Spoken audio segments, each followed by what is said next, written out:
Motion graphics is basically the intersection of film here, then of animation and of design. Being a creative is not managing the software. It's about your creativity. But what if you're passionate about money? Yeah, then you should be a lawyer. Okay. Hello, everybody. Good morning, or good afternoon, or good evening, wherever you are. Today, I am here to have a lovely conversation with Tobi. Hi. Hi. Yes. How are you? Let's do this. Yes. So, Tobi, I want to get to know a little bit about you, but we're going to do this interview with a little bit of a twist. We're going to have a little competition to see who puts this puzzle together the quickest. You're the queen of those. Within the next 30 minutes. And once the producer starts the stopwatch, we shall go. Is that okay with you? Now we're going to start in 3, 2, 1. And go. Yes. So put your puzzle together, sir. And I'm going to ask you some questions as we do this. So Tobi, you are the founder of Kelele Collective. Can you tell us a little bit about that and why you started it? Hey, yeah. Well, it started, I always tell the story, the way I went from graphic designer back in the day, learning to draw letters and typography. There was no AI then? Very little AI. Okay. The AI was the search function on the Mac. Okay. Yeah. Great. So, I basically turned into a motion graphics designer and an animator. Okay. And I had a community of people around who helped me basically share their knowledge, learn those things. That's online. That was a very cool crew of people. We had a shared office. Okay. And that kind of spirit always inspired me. I mean, I love to have community. I love to collaborate. Yeah. And since we've been in the country for like 4 years. Which country? This country here. So wait. Our country, Uganda. So wait, let me ask, you got into it in Uganda or somewhere else?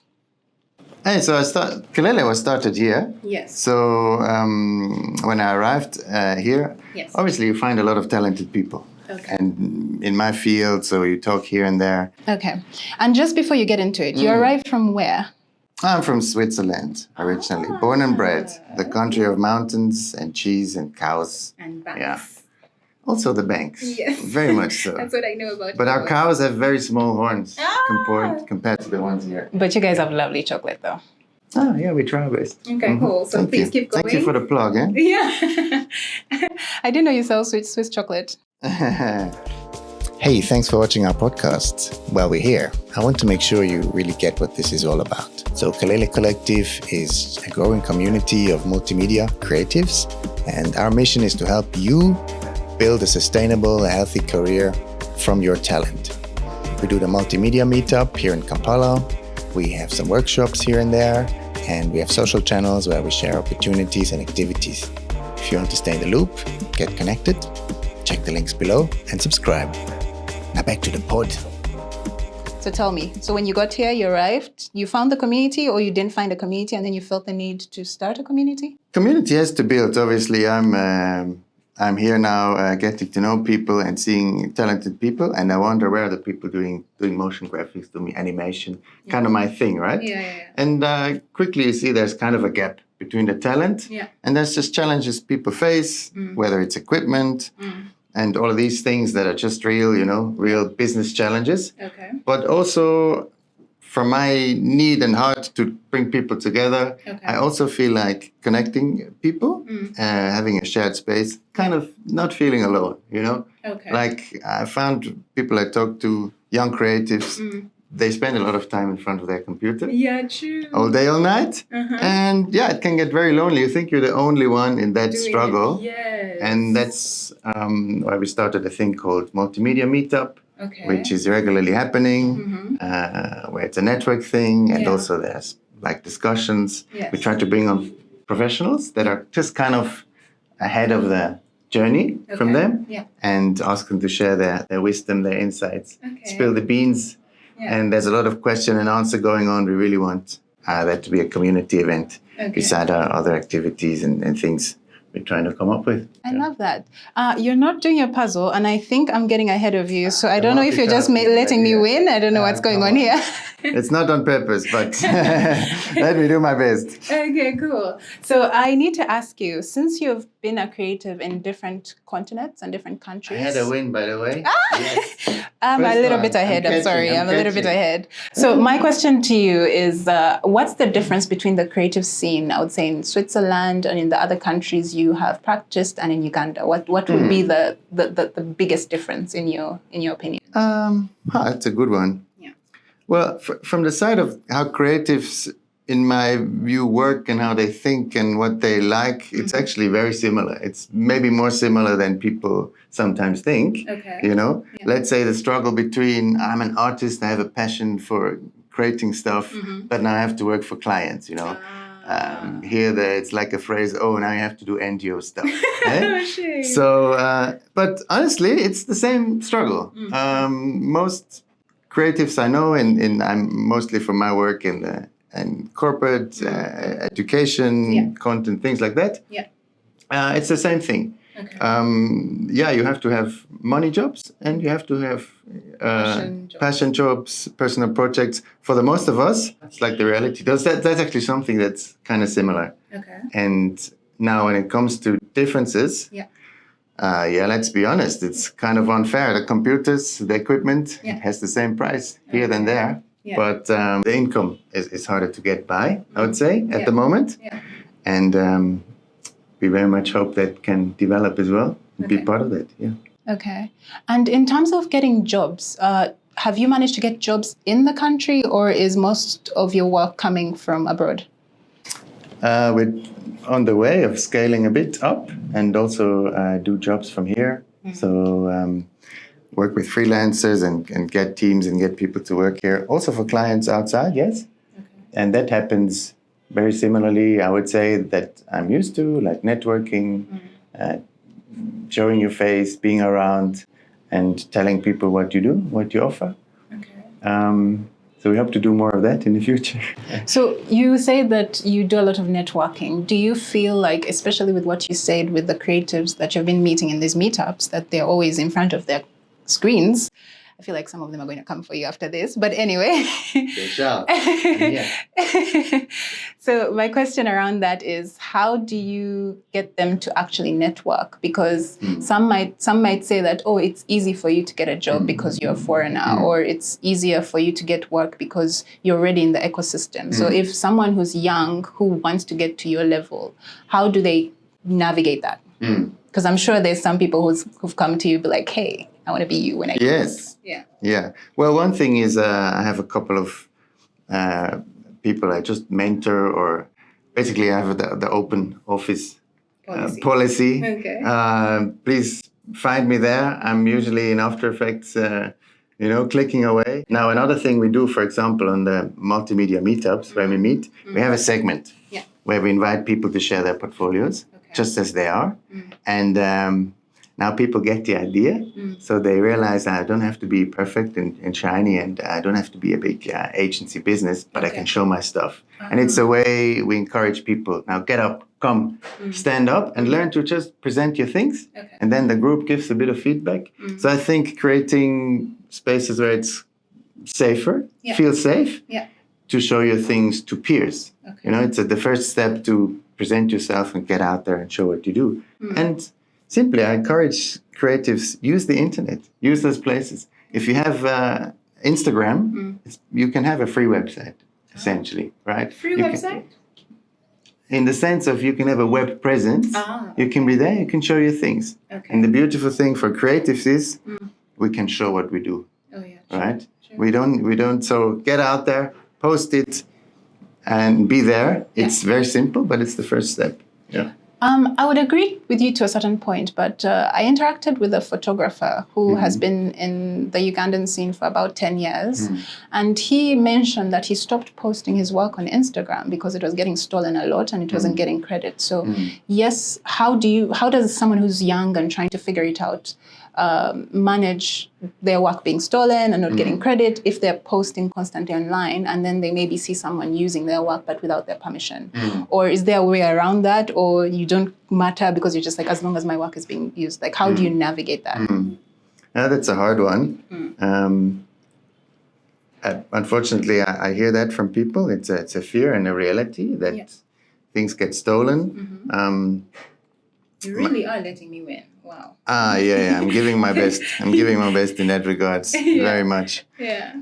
So I don't have the answers to definitely manage that. We're going to try to find some people who know that area really well in terms of intellectual property, how to protect that. Yeah. We're going to try to squeeze them within that podcast as well. Okay. What there can be done actually on that front. Because you also want some answers, right? Yeah, Okay. that's not something we have figured out really here. Okay. I also think, though, it's a culture thing in the sense of maybe you don't have your best and greatest work on Instagram as a photographer, just going with the example.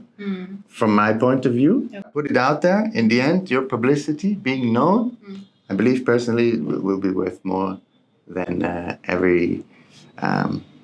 more than protecting. Okay. Have you ever been through that at all? Has anyone ever stolen your work? Did you ever? Actually, not.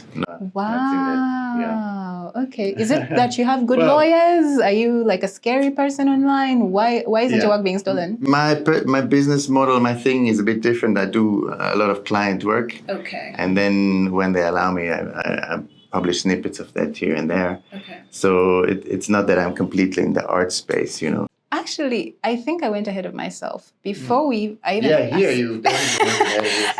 No. In terms of asking the questions, for someone who's not in the multimedia space, what do you actually do? Could you break that down for like someone like me? Like what is it that you do?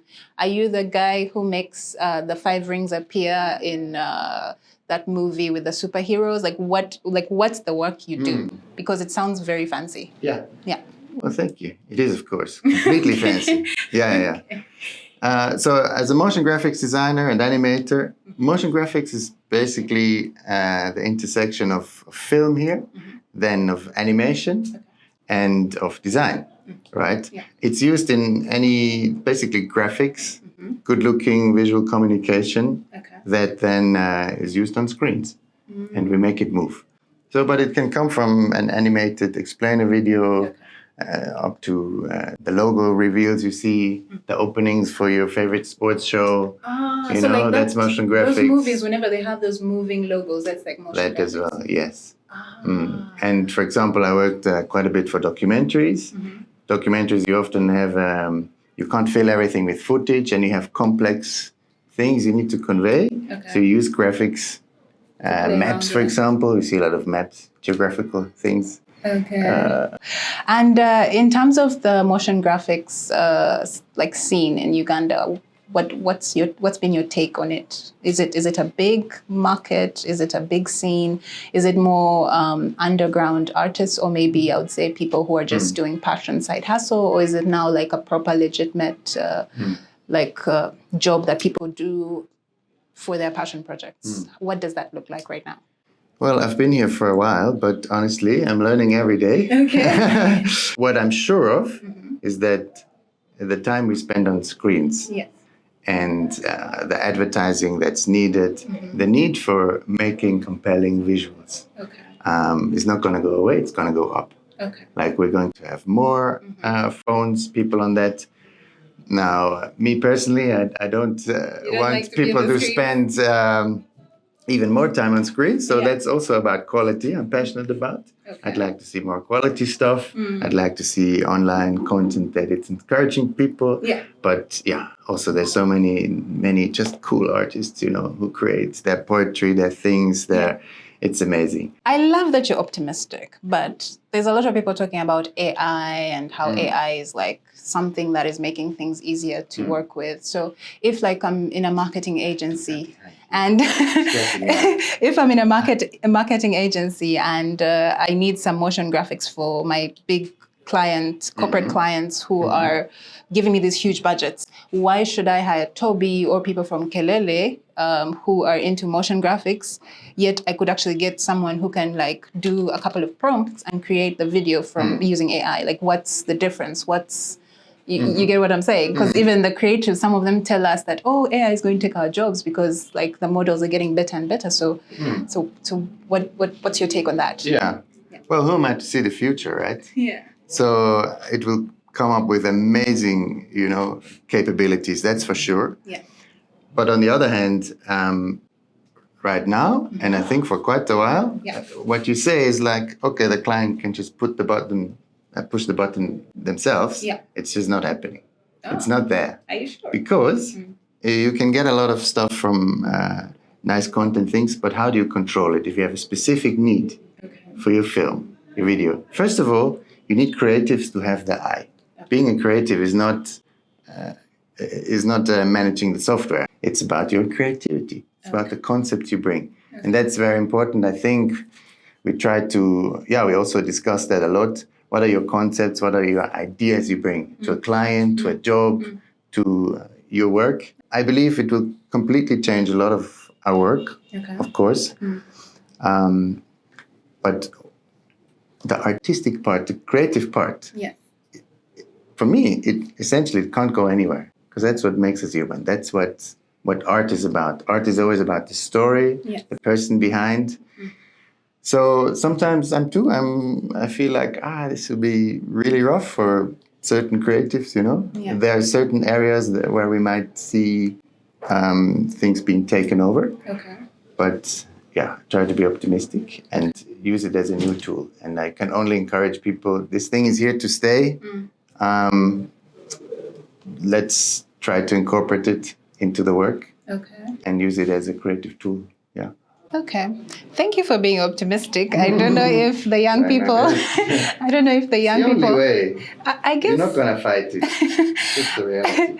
I guess you're right about that. And by the way, thank you for letting me win. This is amazing. I feel you played that before. I have a feeling. And speaking of the puzzles, could you help us and shine light on what these pieces are that we're putting together and who they are? Because I do know that these are Kelele Collective members, right? Yeah, these are just some great artists I met along the way, where we have a little web shop where people actually on the European side can order their posters as a way of creating a small platform there. But please find these artists in the show notes and their links and connections. Yeah, it's just amazing illustrators. I met them here and there, and we have a small collection here for them. What can you say about those puzzles? Oh yeah, we do make the puzzles, but we love having the artists show their work. So the puzzle is basically like a canvas for them to be able to have a medium to celebrate their work and have also a way to sell and make money, So I have two more questions for you. The first one is, how does someone make money in terms of multimedia in Uganda? Where do they start? If someone is in university, or maybe they've been working at it on their computers, like you said, and they're trying to take it seriously and they're trying to get legit. And we still have parents and communities whereby if you say you're taking your creative passions into the actual business side and you're going to make money of it, and that's actually what you're going to focus on primarily, and it's not going to be a side hustle, Where should someone start? What should they do? Yeah. Well, as a basis, I believe what you're passionate about, what you love to do, you will eventually be really good at. Okay, but what if you're passionate about money? Then you should be a lawyer. Okay. I guess. For me, in the creative field, you need a certain drive and a passion to do it. Okay. I believe it. And I think we'll learn that from all the people we will interview in the future here. Because otherwise you don't have the drive to push for that cool result, to go a little bit extra. I feel like all the creatives I know that have that sort of gene. So it's a beautiful work at the same time, But I think, yeah, the passion will take you far and you need it. Yeah. But I believe, yeah, visual mediums, multimedia, it's certainly here to grow. And I would say here in Kampala, there will be opportunities as far as I can see. Yeah. Because that stuff is needed. We want beautiful things. I love that you're so optimistic. It goes What to else? show you've only been in Uganda for 4 Okay. years. So my last question to you is, what are you trying to achieve from this podcast and bringing it out to the world? Yeah, the podcast is basically just an extension of our vision, what we want to do. Okay. And I want to help people to come from being that creative hustler to like a creative professional. We really just try to make our impact in that area and also bringing people along. We're so thankful for people who are supporting or coming to our meetups and sharing their knowledge, you know. And I really believe there's a creative industry growing and it needs to be nurtured. And my passion is that I really wish that it might be, you know, a collective thing. But collective means, you know, Kelele, obviously noise. Together we make the bigger noise, right? And I believe if we grow that pie, look at the pie that is the creative industry, we can build that together. You know, everyone on his own, it's not gonna be that fruitful, I believe. So that's why I hope to foster collaborations and share these opportunities with people and be also a channel and motivate people to find these things. There are opportunities, which is a phrase we hear, right? There's always a big word. There's also the show, you might heard of it. And I know creatives have also struggled with wrong expectations and they've been really disappointed by that phrase, maybe even by that kind of, the money will come, eh? Yeah, I've heard that a couple of times. Yes. And then it's like, So, pace your expectations. Ooh. Oh, what is that? That's the timer, and that's the interview. Now, I don't know if I should feel good because the pressure is off. Or really bad because you... I know. Really? I think it's obvious. On the next level. I think it's obvious who has won. Okay, so Tobi, thank you so much for the lovely conversation and also for letting me win, I guess. Or there's something you did say, women are better at multitasking. I don't know if that's one of the things. We can have our theories, right? We're allowed to do. But yeah, thank you so much. One last thing I would ask, where do you want people to find you online and how do you want people to engage with your work? Thanks. Easiest thing is kelelecollective.org/hello. That's our landing page. You find access and all of the information there. And I hope to see people around, of course. And I'm excited what we can do with that podcast. Thank you for hosting us. It's a new thing for us as well. And excited about this. Okay, so guys, thank you so much for listening. I'll just say one thing. Tobi should be a motivational speaker because there was so much optimism going on here. But I shouldn't be a professional puzzle player. Okay, please don't. I think you have just told us where your limits are in life. Multitask. Yes. Leave it to others. Yes. But thank you guys for tuning in and thank you so much for joining.